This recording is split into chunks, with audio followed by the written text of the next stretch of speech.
All right. Good evening, ladies and gentlemen. This is not the midweek war. However, we are in the middle of the week, almost literally.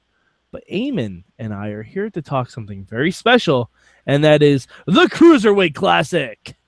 I, of course, am Mad Mike. You know who I am.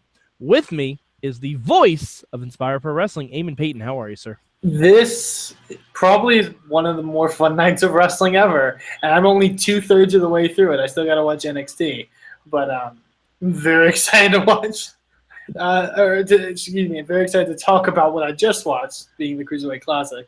Yeah, I haven't even watched anything else yet, so this is how I'm starting off my night. Oh, boy. I haven't watched Impact, I haven't watched Lucha, I haven't watched NXT. By the way, if you're watching this now, stay tuned to the Mayhem Show Twitter feed because I'll be live tweeting all night like a motherfucker.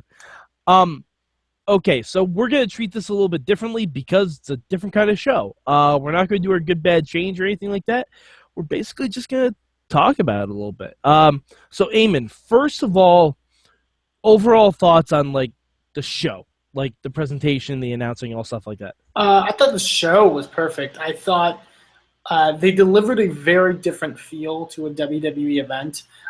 They really did, I think, put a lot of effort into making this feel like a different show and something special. Both were just the way it looked, but also presentation-wise and little things that they were doing.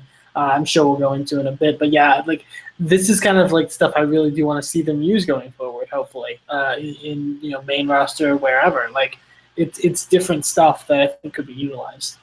Yeah, I mean, from everything, like, because they're still in the Full Sail arena where NXT is, but they had a different stage. They had a whole different entrance ramp for it, which was awesome.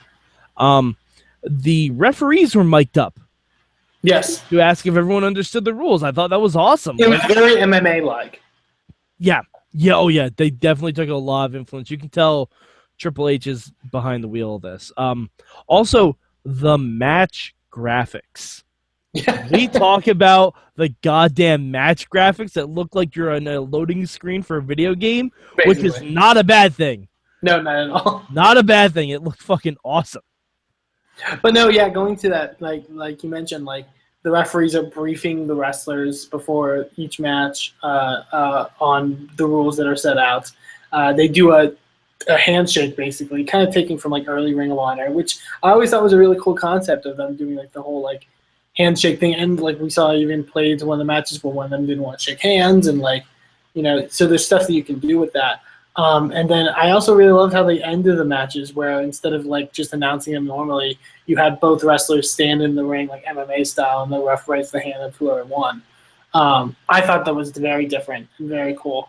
And yeah, I really, really enjoyed it. Yeah, I mean, they even had like different ring skirts, different turnbuckle pads. Everything was different for this. Like it really... They put in a lot of effort to make sure this is a standalone thing. It's like if you can remember the first time you watched an NXT episode, it feels like that. Yeah.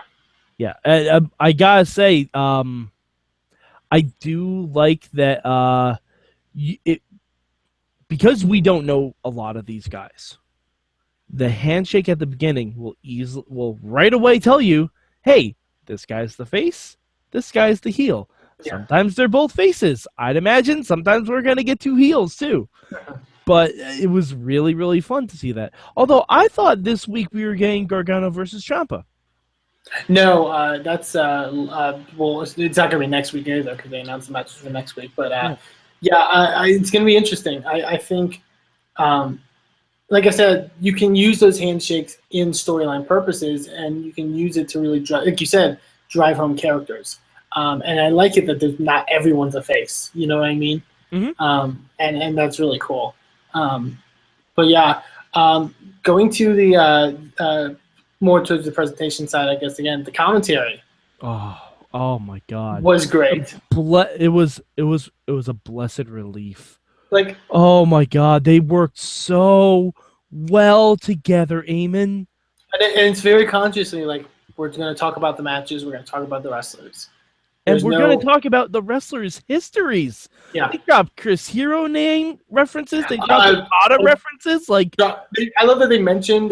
Maybe we'll get into it in the match, but like when they mentioned like Cedric Alexander left Ring of Honor to be a part of this tournament, like you're just dropping stuff like that. That's amazing. Mm-hmm. It really aids to the legitimacy of this tournament.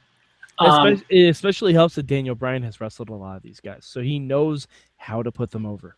Yeah, and I loved it because, and I think I may have mentioned this on Mayhem Show last week. Other than like maybe one or two of the first round matches, some of them are kind of clear cut to me as to who's going to win, just because you can tell which ones are kind of the names and which ones are like that.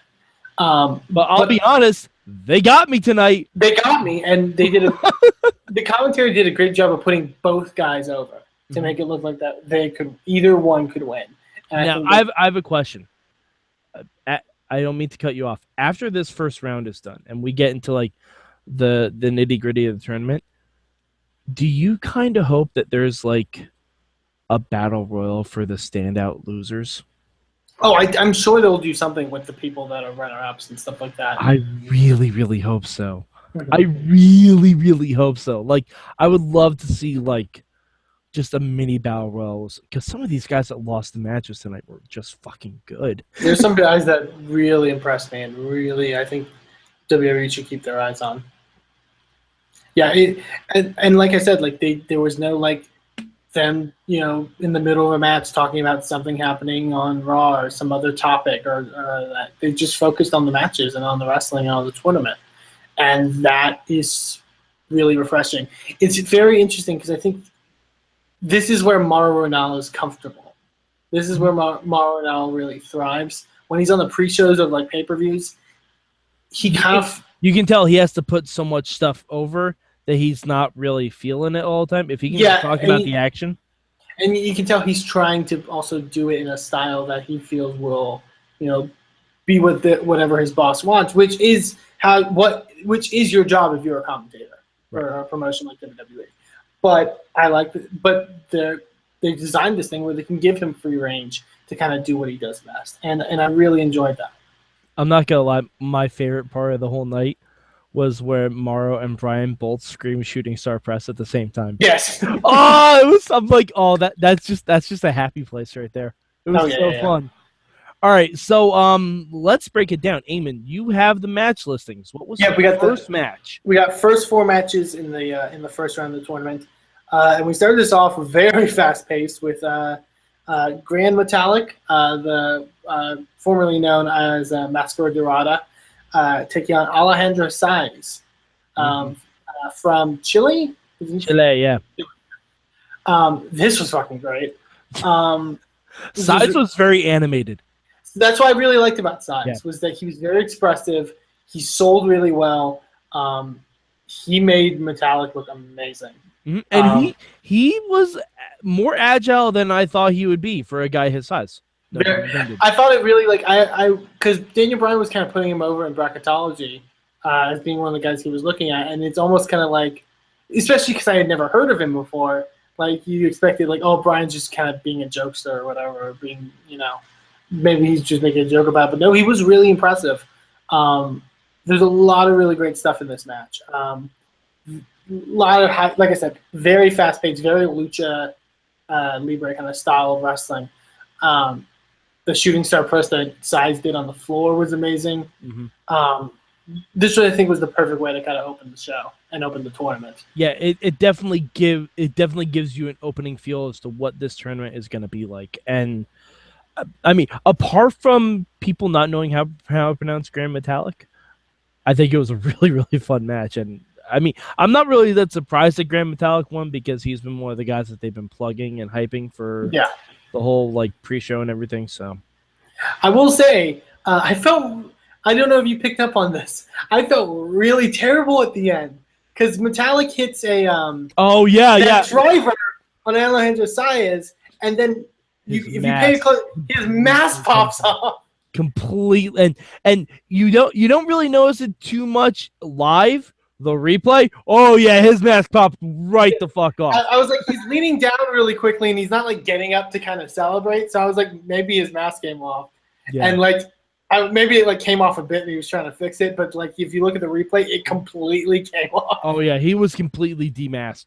Completely. Well, I mean, for those of you who haven't watched it, and why the fuck are you watching us if you haven't watched it? Go fucking watch it. It's free this month if you've never signed up for the network. But you can tell because when he has a weird like hair bun in the back. Yeah. And I think he needs to get a tighter mask. I'm thinking it may be new gear. So I'm thinking that may be why it is because I've never seen him like have that problem before. But yeah. Yeah, it reminded me of that match that Ray and Eddie had at WrestleMania, where Ray was trying to add a new mask and the mask kept coming off. Yeah. Sometimes it's very difficult, but yeah, it was very interesting. Yeah, but yeah, Gran Metallik advances.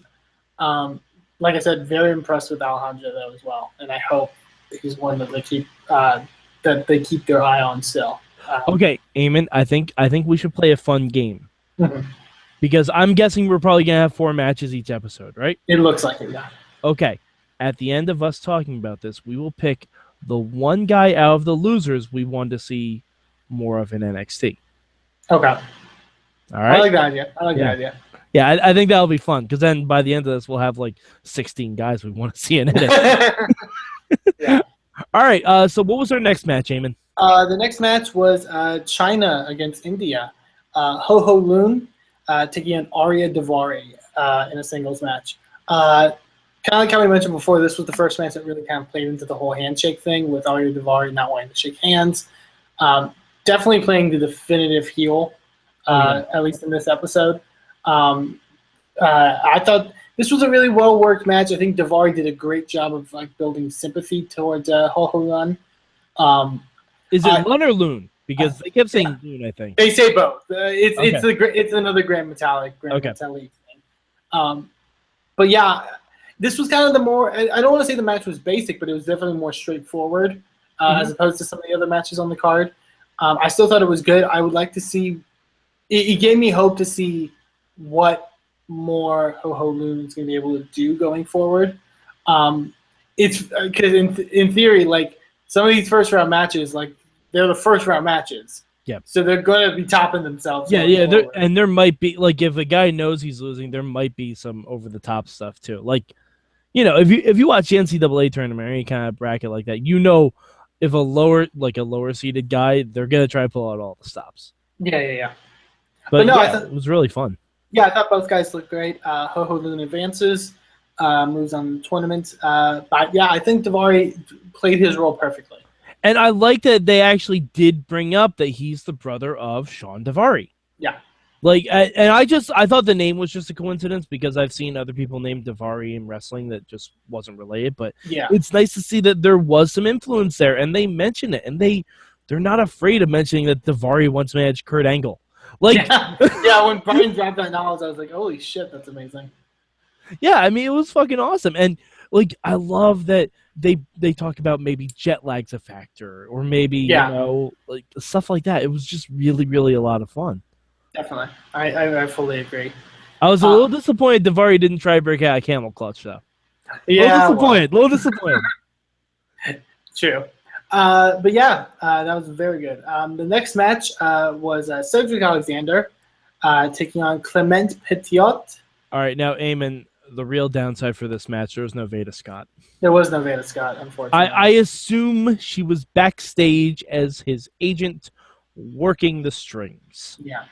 I was gonna say if we do our what we learned from the Cruiserweight Classic, what I learned is that Cedric Alexander's pastor is an asshole, telling him he would never be a wrestler. Yeah, I mean, you know, pastors are not good people all the time. I can tell you some stories later, but I won't get into it. Yeah. This one was really, really fun to me. I've said it before. If you watch past episodes of The Minute Report, Cedric Alexander was like one of my favorite parts of Ring of Honor for a long period of time. Yeah. The rare times he was on Ring of Honor. I'm very glad he's getting this opportunity to show more of what he can do. I'm a little concerned next round, but I'm glad he got to win this one. We'll get to that. We'll get to that, but oh fuck, that match. Definitely. And I thought Clement looked really good in this too. That clothesline he gave Cedric towards the end was amazing. Really good stuff. I think that's the benefit of this tournament, and the upside is that the undercard guys are looking good. They're looking very strong. This was a really fun match. Cedric wins with the lumbar check. Really, really fun match. I like that they didn't know what to call it. Yeah. That because a lot of times you'll see new superstars. They'll be like, "Oh, that's the blah blah blah, whatever," and it's like, how do you know this? He's new. Like, unless you spoke to him backstage, which you said you didn't. But I love that they didn't know what to call the move. Like, that was great. Yeah, it was really fun. And as I mentioned, Cedric advances. You go ahead. It was weird seeing Cedric as a face. That's true. It was weird. I mean, he did his work really well. Because that's mainly only because of you watching over Ring of Honor, you've only known Cedric as a heel, really. Yeah. Oh yeah. I've only known Cedric as I think maybe I saw his heel turn, but he wasn't doing anything as a face. He was just like generic Ring of Honor guy, and then he turned heel. Right. Yeah. But I really enjoyed his work as a face. I mean, we didn't say this with Alejandro Saez too, but I really gotta give credit to the guys who cut weight to be in this. Yeah, they mentioned that he cut 25 pounds to get. Yeah, that's one thing we didn't mention is on the bracketology, they showed everyone getting weighed in just like a UFC tournament, and you had to meet the cutoff weight. That's awesome. That's really, really cool.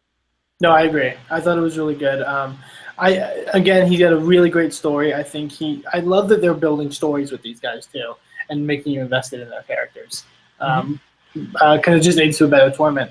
Cedric advanced, then moves on to the next round, and then we have the main event. The match that definitely deserved to be the main event. Oh man, this is really fun. Sean Maluta from American Samoa taking on the Golden Star, Kota Ibushi. Oh, Eamon. This is the first time I've really seen a full Kota Ibushi match. I've seen highlights and clips in here and there. He's really good. He's really, really good. He's very good. Kota's amazing.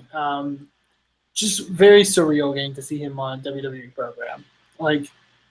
Very, very cool to see. And we talk about impressive athletes. Sean Maluta. Really impressive. Let's fire both Usos and hire him instead. Please do.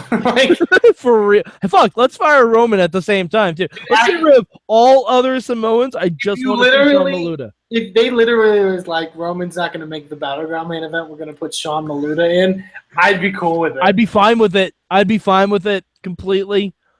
That super kick he gave Ibushi. Oh, it was so That good. is where they got me. I'm like, if they want to make waves, Ibushi losing a first round upset, that would have caused some headline, because Ibushi doesn't need the tournament. He can be signed for NXT for any number of reasons. If they had him lose in the first round, that would have made somebody. Yeah, I think, I do think it really did kind of elevate him, because I think you could tell in the crowd, everyone loves Kota Ibushi because he was amazing. There's one point where it's like, there was one woman chanting for Sean, and everyone was chanting for Kota. It was amazing. But I think that he earned some fans here because he was really, really impressive. What was that? What was that flip kick that Ibushi did when Maluta was on the turnbuckle? Oh, kind of like a Pele. It's like a Pele, but from that kind of position. Okay. Also to mention, Maluta. It was really scary, that dive that he did. I felt so bad for him because But he recovered perfectly. Yeah. He continued the flip and everything looked fine, but I like that the announcers didn't sleep on it too. They're like, he didn't get all of it, and they even pointed it out in the replay, but he followed through and everything. Yeah. So. Basically, for those that haven't seen it, it's he tried to do a somersault senton over the top rope, like most people usually do. But I think his head got caught on the top rope, so he got snagged, but then still was able to flip and still basically. He was able to land on the apron. Yeah. He was able to land on the apron, then just finish the flip from there, and it looked seamless. but you can tell there was a hitch in the giddy up there. Yeah. It was very scary. Kota was awesome.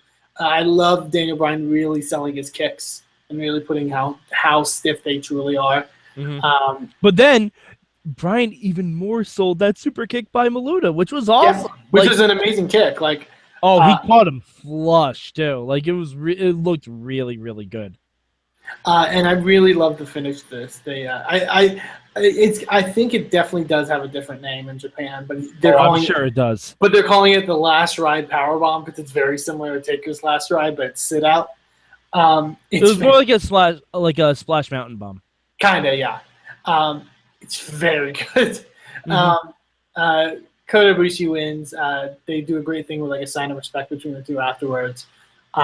This was the perfect way to close the show, I think. Yeah, definitely.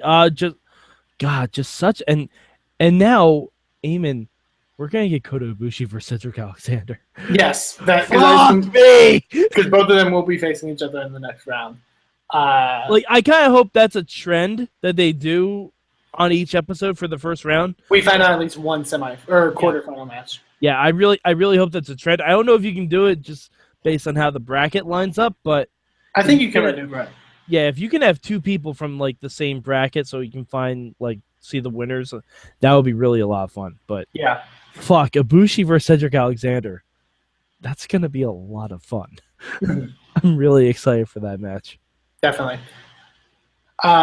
Very fun episode. I very great way to kick off the tournament. Built towards a lot of excitement. We do have the 4 confirmed matches for next week, which is good. Which is very good. We will get Kenneth Johnson against Akira Tozawa. I totally forgot Tozawa was in this. I totally forgot. I'm because I'm thinking Kota Ibushi, Zack Sabre Jr. I completely forgot Tozawa was in this fucking thing too. Yeah. Speaking of other Japanese wrestlers, Tajiri taking on Damian Slater from Australia.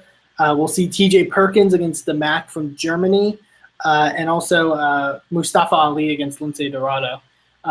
That's going to be amazing. And that's 4 matches where we know at least one guy in the match. At least I do. I'm sure you probably know more than. Well, I know. I mean, I think I know the same guys you know. Well, I know one actually, but yeah, it's going to be very fun. I'm so excited for this journey, so to speak, throughout this tournament. I'm just excited to see Tajiri again. Yes, that'll be really fun. That'll be really, really fun. And there's some cool mixes in here. So very cool to see. I don't know. You should also. I encourage you to check out WWE posted backstage interview stuff like they usually do. I really like Kathy Kelly in the fact that she also speaks Spanish and spoke Spanish to Gran Metallik to get his interview. Whoa, really? Yeah. That's awesome. Kathy Kelly. She had to get a translator or whatever for Kota, but that makes sense. Yeah, but it's really good. It's really, really fun. Did you talk to Ho Lun? I believe he did. Yeah, I believe she did. Okay. Yeah, it was really cool. Like I said, I really love the style of this tournament. Did you want to give that question you suggested? Absolutely. All right, so out of the 4 losers, Alejandro Saez, Aryia Daivari, Clement, and Sean Maluta. Who would you want to see in NXT? It's a toss-up between 2, but I think also just from what he's especially showcased on this episode, Sean Maluta is my pick because that guy really wowed me. Okay, I'm gonna go with Aryia Daivari. Okay. I'm a sucker for I loved the Daivari gimmick when he first came in, and his brother seems younger, more athletic, and you could tell right away he knew his character. Yeah. He knew exactly what he was doing as soon as he got in that ring. Just the evil, foreign stare. It was fucking awesome. Mm-hmm. Yeah. No, but that would be my pick. I'm a sucker for a Daivari, I guess. Yeah. Alrighty. So, so we will be back next week. We're gonna have to figure something out. Amy will talk off air because I'll be in San Diego. But Yeah, but we will definitely be back for more of the Cruiserweight Classic. If you watch the Cruiserweight Classic and you want to talk to us about it, I'm sure we'll mention it on the main show. But if you want anything specifically to Eamon or myself, hit us up at goodtimeswrestlingmayhemshow.com. All right, so Eamon, where can the good people of the internet find you? You can find me on Twitter at Eamon2, please, and also check out the company I work for, Inspire Pro Wrestling, over at inspireprowrestling.com. Wasn't sure you were going to mention this yet, but also, if you like our review tonight and you want to see us review some more wrestling, I suggest you tune in. Tomorrow we will be recording the Midweek War, as always, but we will be doing it with a very special guest, co-executive producer of Lucha Underground, Krista Joseph. He'll be on to talk about Part 2 of Ultimate Luchadores, as well as Impact Wrestling and NXT. So that's definitely going to be very fun to have him on. Yeah, I was going to mention that. It's going to be really weird hearing what he thinks the Malo is for Ultima Lucha. I'm dying to know this. I'm dying to know it already. But yeah, we're gonna. I'm at Mike4883. You know where you can find me. Hit me up with the hashtag MM on at Mayhem Show. I'm gonna be live tweeting everything tonight because I don't need sleep. But yeah, we will definitely be here for the Midweek War tomorrow night. It's gonna be interesting. Who knows? I mean, because you guys know how we feel about Impact and NXT generally. I just threw it out to Krista Joseph if he wanted to, and he seemed game for it. So this is gonna be fun.